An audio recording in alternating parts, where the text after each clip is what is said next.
Happy Sunday. It's the Dental Geek, and today we're going to be talking about accountability for your dental team, and that is something that's very important to me as a person and also as a dental office manager. And it can be very frustrating for your dentist, your office manager, and even the team when staff are not held accountable. And, believe me, as an office manager, I would much rather one of my team members come to me and just say, Arden, I messed up, or I did not follow through with this, so that we can see where we need to go from here, other than coming to me and, not taking blame or passing the blame off on another coworker.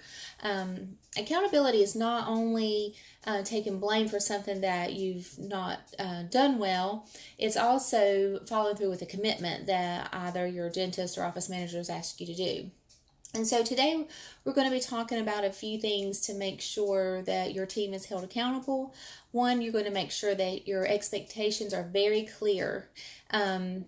If they're not, then the team member will have some wiggle room there. So you just want to make sure that all the expectations, the standards that you're giving out to your team is very clear. Also, make sure that your team is aware of the consequences that would occur if the task is not done. And make sure you follow through with those. Some team members know how to kind of work their doctors or office managers and think that they can get away with not having those consequences. So just make sure that you're being the same with all your team members. Keep your goals front and center so that the team knows what they're aiming for and thriving for, and there's no questions there. And kind of going back to the consequences, you're going to make sure that you maintain the same standards for all team members, and definitely don't play favorites. Believe it or not, doctors, your team members can tell when you're playing favorites with a team member, and so do not do that. No matter what their position in the practice, everyone should be held on the same level.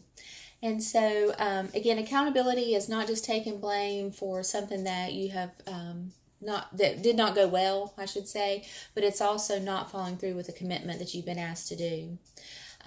One way is to consistently check in with your team and make sure that they know what the task is, make sure that they're going through the steps to get that task done, make sure they don't have any questions or concerns, or if they're having a problem, maybe they just don't feel comfortable coming to you, so you want to make sure that the door is always open so they can come to you if they're having a problem getting that task done.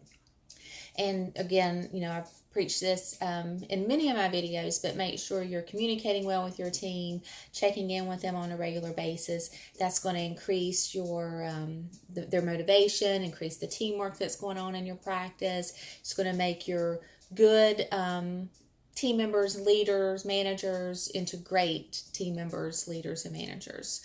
And so I have recently picked up this book, The 5 Dysfunctions of a Team. One of the dysfunctions talks about accountability, so I'd highly recommend picking that up if you can. Order on Amazon. And I hope everyone is holding themselves accountable this week.